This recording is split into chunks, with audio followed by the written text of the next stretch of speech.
Vous avez chacun un micro. Je vois qu'on a personnalisé la carafe d'eau. Hein. Il y a une carafe d'eau. Bonsoir. Bonsoir. Pourquoi je dis bonsoir? Parce qu'il fait comme moi tout à l'heure, parce que c'est sombre. C'est parce que c'est toi qui as dit bonsoir voilà, tout à l'heure et sombre. tu m'as contaminé. Bienvenue Antoine Frérot. Merci de votre présence parmi nous à Futurapolis. Alors Antoine et Étienne, je vais vous demander, alors pour l'instant il y a encore un peu de brouhaha, de faire comme moi, de coller le micro plus près si on a du mal à vous entendre. D'accord. Comme ça là. Comme ça va? C'est beaucoup mieux. Boris. Alors. Vous êtes le patron d'un géant mondial qui compte, je crois, 150 000 salariés, c'est ça, dans ces eaux-là? Oui, c'est bonjour à toutes et à tous. Oui, c'est 162 000 exactement. 162 000, donc petite PME, mais mondiale, qui, comme vous le savez, intervient sur des domaines extrêmement variés, mais qui ont un sens commun, que sont l'eau, le cycle de vie des déchets et les services à l'énergie, mais avec des extensions. On va parler d'alimentation notamment tout à l'heure. Et donc on va parler un petit peu de ce à quoi vont ressembler nos vies en 2040, parce que vous êtes au cœur de nos vies. Bienvenue encore une fois et merci d'être là parmi nous. Alors, j'avais envie de commencer par une chose simple. J'ai une petite obsession dans la vie, c'est Malthus qui a prédit que la Terre, en gros, était trop petite pour nous et qu'il fallait absolument arrêter de faire des enfants parce que sinon ça allait mal se passer. Et là, en 2040, on prévoit 9 milliards d'habitants sur Terre. Donc, une partie sont ici, mais pas tous. Comment est-ce qu'on va faire ? Est-ce que finalement, c'est pas ça notre boulot, mais votre boulot, vous en particulier, c'est de faire en sorte de donner tort, une fois plus, à Malthus? Bonjour de nouveau, merci de m'accueillir. Effectivement, c'est un gros défi, parce que c'est bien sûr 9 milliards d'habitants, donc une croissance démographique, mais c'est également plus d'habitants dans les villes, beaucoup plus que la croissance démographique, une urbanisation galopante. Et puis, c'est avec non seulement les êtres humains, mais leurs activités, c'est toute une série de défis sur les ressources naturelles, et la raréfaction de ces ressources, des conséquences des pollutions, par exemple le changement climatique. Donc, un accroissement de demandes, par exemple énergétiques, de demandes alimentaires et de nouvelles pollutions. C'est effectivement un gros défi.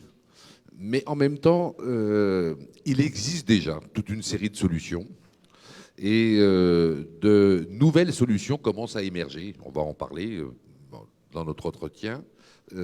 Et donc, même si les défis sont importants, il n'y a pas de raison d'être désespéré.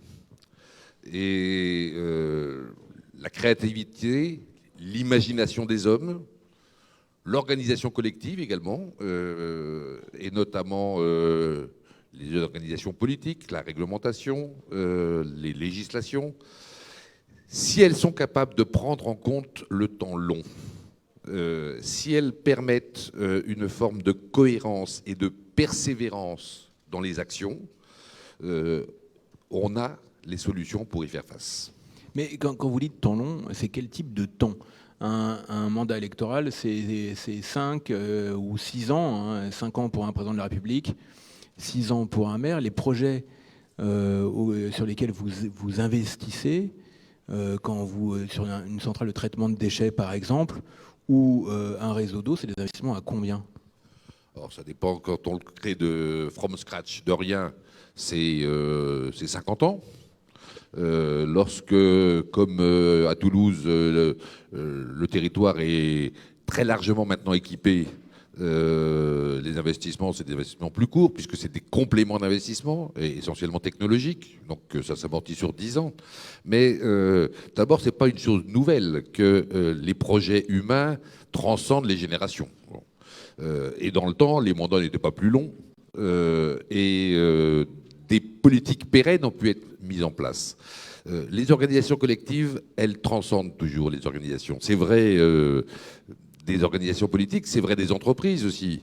Veolia, c'est 160 ans d'existence, c'est 7 générations qui se sont succédées, et elles ont, les unes après les autres, ces générations, accepté de laisser, dans l'outil qu'elles ont transmis, une bonne partie des richesses qu'elles ont créées pour que les générations suivantes puissent s'en servir. Et nous aurons, nous, notre génération, à cœur de le transmettre aux suivants également une bonne partie de ce que nous aurons créé pour qu'ils puissent continuer.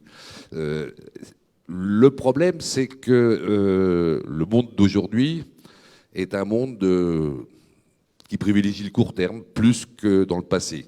Tout de suite, et on ne voit pas beaucoup plus loin que quelques années devant nous.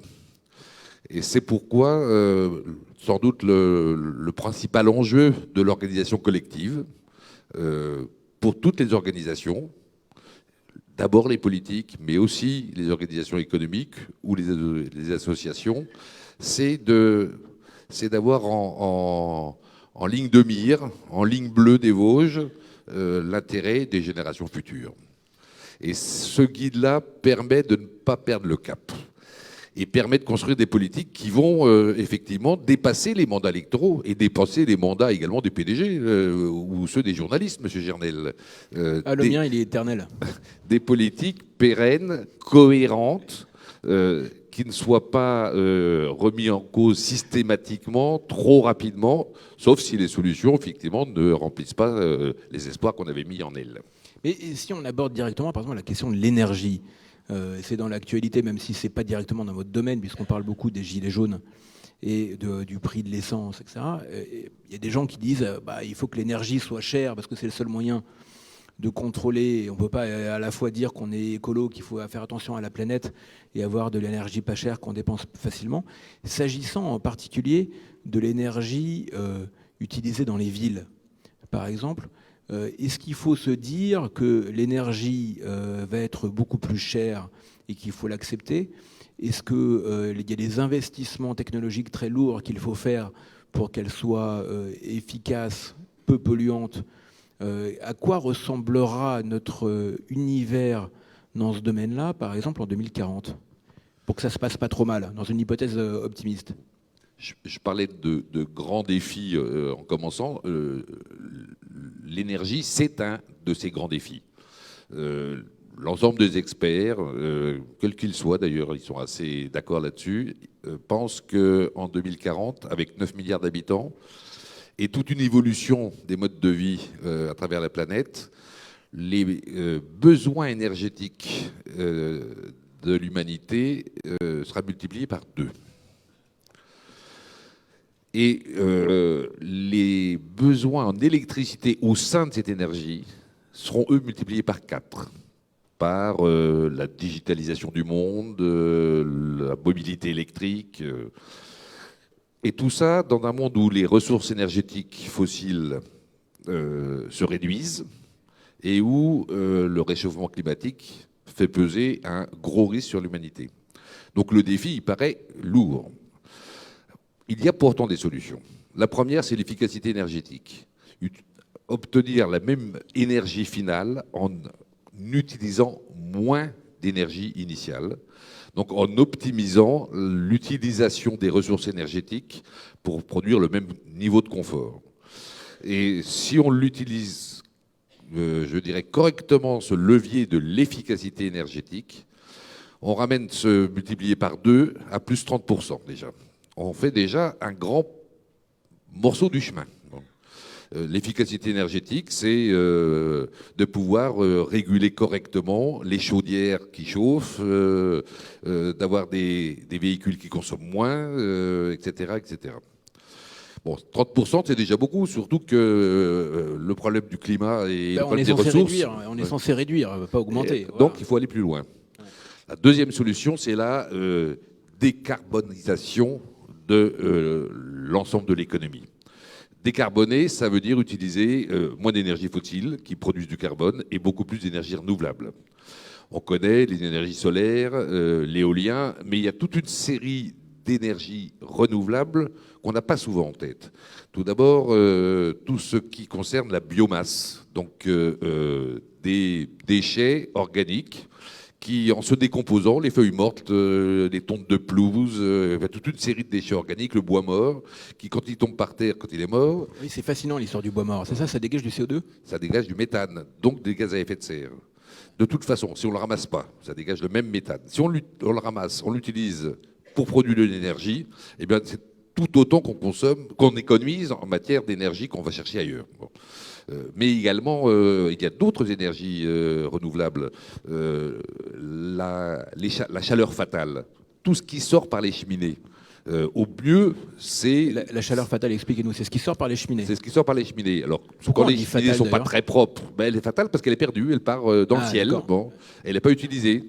Au mieux, c'est propre, c'est-à-dire qu'on ne n'est que de la vapeur d'eau chaude. Imaginez qu'on va y capturer cette chaleur sur toutes les cheminées. D'abord les cheminées industrielles, mais également les cheminées des grands bâtiments, et puis les cheminées ensuite des habitations ou des logements ou des bureaux. Voilà une quantité d'énergie qu'on pourrait largement utiliser. Les data centers déjà se prêtent à ce jeu-là. Et chez Veolia, on a récupéré plusieurs fois de grosses quantités de chaleur qui sortent des data centers pour chauffer des logements. Et puis vous avez d'autres types d'énergie qui proviennent des déchets, parce que ces déchets, lorsqu'on ne peut pas les recycler en matière première, on peut au moins les valoriser en énergie. Et il y a beaucoup de valeur calorifique dans ces déchets. Puis vous avez également la chaleur dans les sols, dans un réseau d'assainissement. Les tuyaux sont dans le sol. Ça reste toujours à peu près à la même température, à 12 degrés. La température de l'air, elle est différente. Plus chaude en été, plus froide en hiver. La différence de température peut être capturée à partir de pompes à chaleur.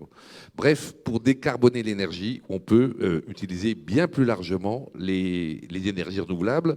Et là, on peut gagner 20 à 30% de plus, qui nous ramènerait donc à la même consommation qu'aujourd'hui.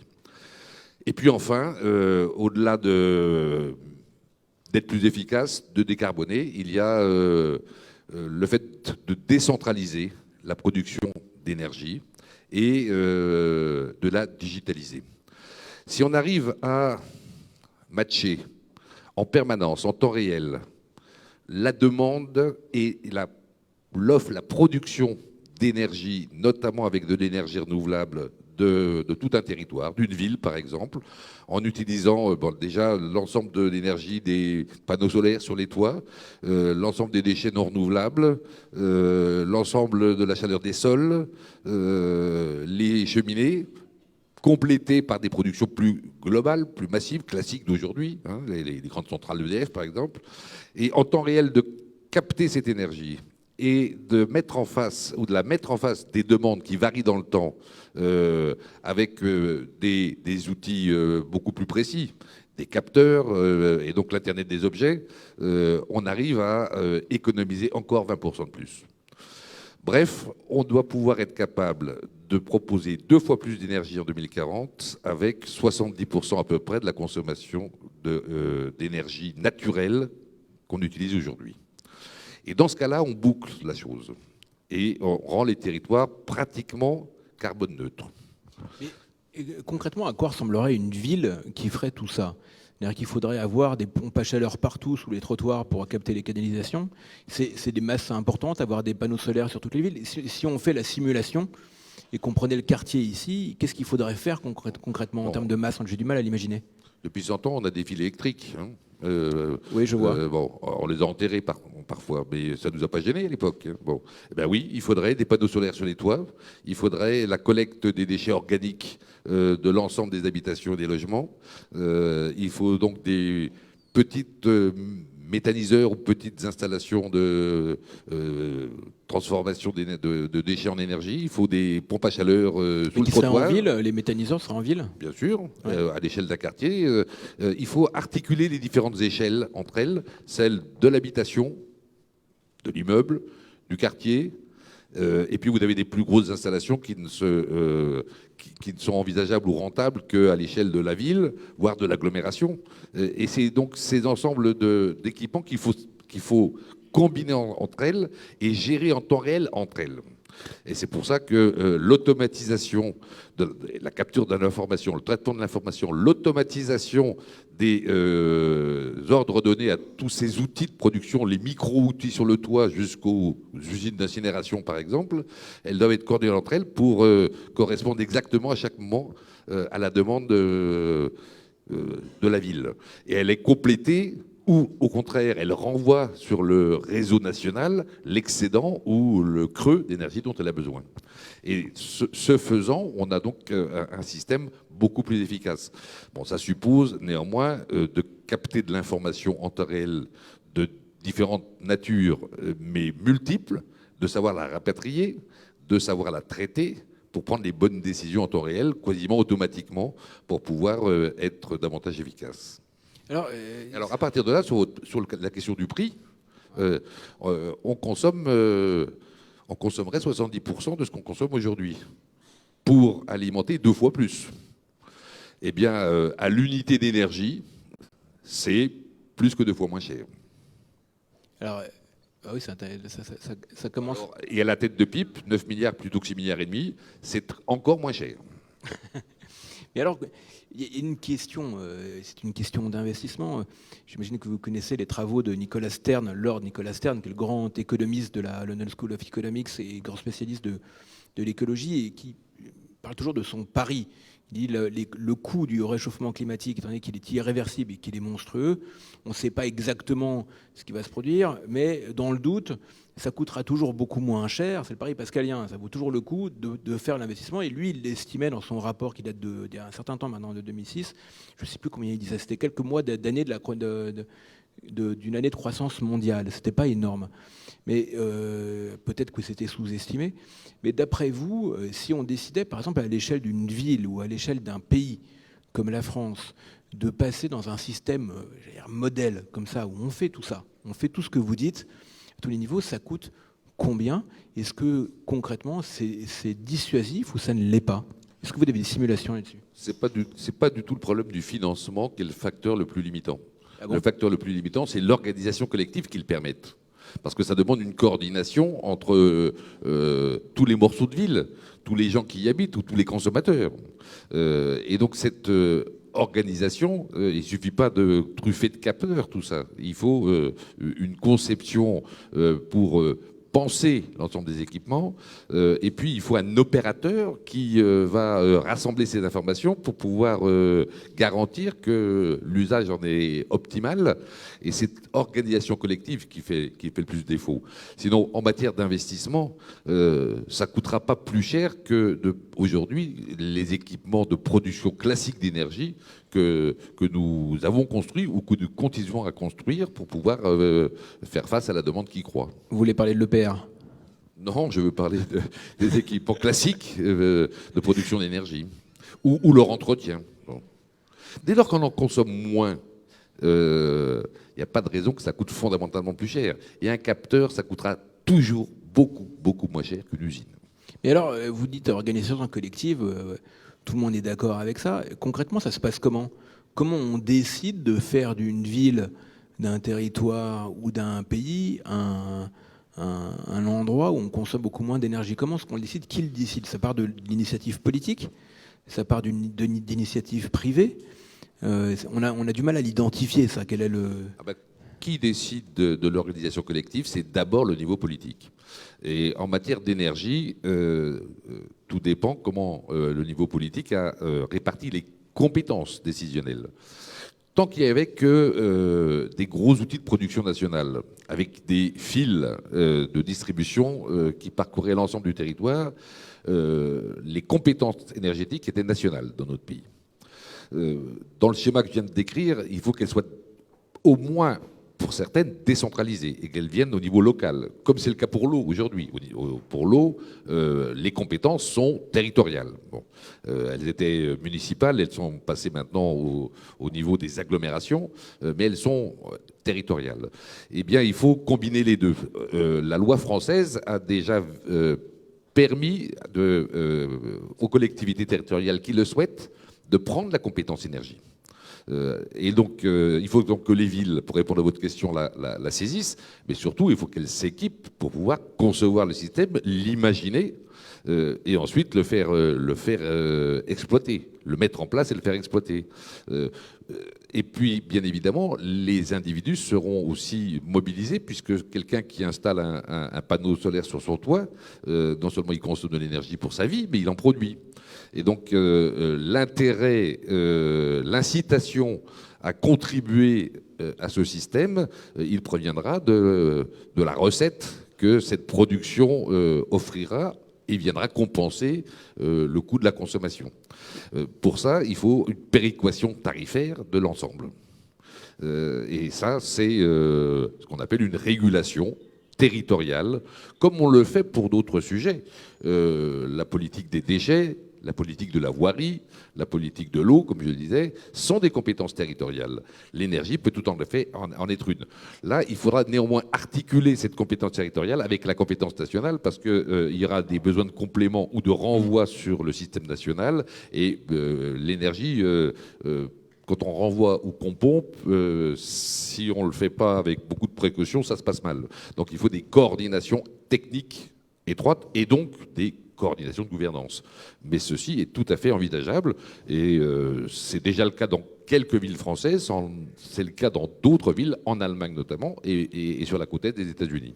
Alors sur cette question de notre vie en 2040, on a parlé tout à l'heure d'alimentation et vous me disiez en buvant un café qu'il y a déjà des fermes urbaines, ça existe un petit peu, qu'il n'est pas absurde que dans 20 ans, il y ait beaucoup de production agricole à l'intérieur des villes. Et moi, je pensais que c'était un gadget. Sur les toits du Point, on cultive de la menthe pour les mojitos. Mais on s'amuse beaucoup avec ça. Mais je pensais que c'était un gadget. Vous me dites non, c'est pas un gadget. Et vous allez surveiller de temps en temps pour vos jeunes journalistes qui surveille que les jeunes journalistes ne cultivent pas du cannabis. D'autant qu'on est juste en face du ministère de la Défense et que je suis sûr qu'il y a des gendarmes qui surveillent. Bon, on va revenir sur l'agriculture urbaine, qui va se développer, mais qui ne permettrait pas de faire face aux défis de l'alimentation. Là aussi, comme pour l'énergie, situons-le ce défi. Donc 9 milliards d'habitants, donc d'une population plus nombreuse, plus urbaine. Et donc là, plus les gens sont concentrés, plus l'enjeu, non pas de la production, mais du transport et de la distribution alimentaire est aigu, mais aussi plus riche, parce qu'il y aura plus de classes moyennes. Donc des habitudes alimentaires qui vont changer, et notamment plus de consommation de viande. Bref, là aussi, les experts estiment qu'en 2040, il faudra produire 50% de plus de calories agricoles que celles qu'on produit aujourd'hui. Or, produire de la nourriture, c'est consommer de l'eau. 70% de l'eau utilisée par les hommes aujourd'hui, c'est l'agriculture. On en a là, il y a de l'eau. Oui. C'est aussi consommer de l'énergie. 30% de l'énergie du monde est aujourd'hui consommée pour produire, stocker et transporter les produits alimentaires. Et donc, si on produit plus d'aliments, ça sera plus d'eau et plus d'énergie. Et on le sait, je l'ai dit pour l'énergie tout à l'heure, pour l'eau, c'est pareil, raréfaction de l'eau au fur et à mesure des concentrations urbaines, raréfaction des sols également. Ceci donc pose un vrai problème. Comment produire 50% de plus de nourriture, de calories, quand l'eau, les sols et l'énergie se raréfient? Ça paraît un défi compliqué. Surtout que, vraisemblablement, l'empreinte des surfaces agricoles dans le monde de demain ne pourra pas ou il serait souhaitable qu'elle ne s'accroisse pas. Parce que l'accroissement des surfaces agricoles a détruit des écosystèmes clés pour la planète. On pense bien sûr à la forêt amazonienne, mais les grandes prairies d'Amérique du Nord, il y a 100 ans également, ont été... l'écosystème a été détruit alors qu'il rendait beaucoup de services. Donc pas plus de surface agricole. C'est là que le problème devient plus aigu. Pourtant, il y a des solutions. D'abord, encore une fois, l'efficacité. Consommer moins d'eau par calorie produite. Le goutte à goutte, plutôt que l'arrosage, c'est déjà 3 fois moins d'eau. Beaucoup de pays le font. Ceux qui sont en stress hydrique font de l'irrigation goutte à goutte. Deuxièmement, utiliser les ressources déjà utilisées une fois. Le recyclage de l'eau usée est une voie royale pour faire face à la rareté de l'eau. Il faut bien sûr la traiter, mais en plus, cette nouvelle ressource, elle augmente en même temps que les besoins, par construction, si on la collecte correctement, l'eau usée. Elle est là où on en a besoin, au droit des villes, et pour bien sûr la réutiliser, il faut la traiter, donc il faut empêcher la pollution. Ça, c'est vrai pour l'eau, mais c'est vrai pour les engrais et les fertilisants. Doser au millimètre, là aussi, grâce au numérique, au digital, les fertilisants, mais aussi les pesticides, c'est en consommer beaucoup moins qu'aujourd'hui. Les fertilisants, plutôt que les produire dans des usines à partir d'engrais, avec de l'extraction de phosphate dans les mines de phosphate, ces engrais, ces fertilisants, ils peuvent être produits à partir de déchets organiques. Et aujourd'hui, la méthanisation et toute une série de technologies qui permettent de transformer les déchets organiques en fertilisants pourraient être généralisées. Beaucoup plus. On utiliserait donc beaucoup moins de fertilisants. Et surtout, avec le même sol, en les plaçant idéalement au bon moment et au bon endroit, ces fertilisants, on augmenterait l'efficacité de la production agricole. Et puis enfin, il faudra aussi sans doute faire évoluer les régimes alimentaires. Ou alors se passer de viande pour ceux qui en demanderaient. Ah non. Il faut savoir que ça vous embête, ça. Ah ouais. Alors je vais vous apprendre une chose. Sur 100 calories produites dans le monde, 55 sont consommées pour l'alimentation humaine, par les êtres humains, 36 par le bétail, et puis 9 pour faire d'autres choses. Mais les calories consommées par le bétail sont très peu efficaces. 100 calories consommées par du bœuf, vous mangez 3 calories. Pour les œufs, c'est 12. Pour le poulet, c'est 15. C'est donc très peu efficace. Donc soit on se passe de viande, et je vois que ça vous fait de la peine, ah ouais, soit on nourrit le bétail autrement. Ah, voilà. Plutôt que par des calories de production agricole. Bon. Des expérimentations, qui sont encore au stade de l'expérimentation aujourd'hui, que nous développons chez Veolia, c'est d'utiliser là encore les déchets organiques. Les déchets des restaurants, les feuilles mortes, les tontes de pelouse, tous ces déchets organiques, en les préparant de manière spécifique, on peut en nourrir des larves d'insectes qui, une fois traitées elles aussi, représentent un excellent aliment pour les animaux, pour les bovins, mais aussi pour les poissons. Or, vous le savez, on ne va plus pouvoir retirer de poissons dans la mer bientôt. Il n'y en a plus assez. Il va donc falloir multiplier les fermes aquacoles et la pisciculture. Y compris en ville, donc. Y compris en ville, à condition qu'on ait de la place un petit peu, un minimum, et puis qu'on ait de l'eau. Mais ça va se développer, y compris en ville, les fermes aquacoles. Mais on commence à savoir nourrir le bétail autrement qu'avec les céréales qui poussent dans les champs. On en économiserait une bonne partie, puisqu'aujourd'hui on utilise 36% pour ça. Bon. Voilà des pistes qui vont permettre progressivement d'être beaucoup plus efficace et de produire 50% de nourriture sans augmenter ou en réduisant même la consommation d'eau, de sol et d'énergie.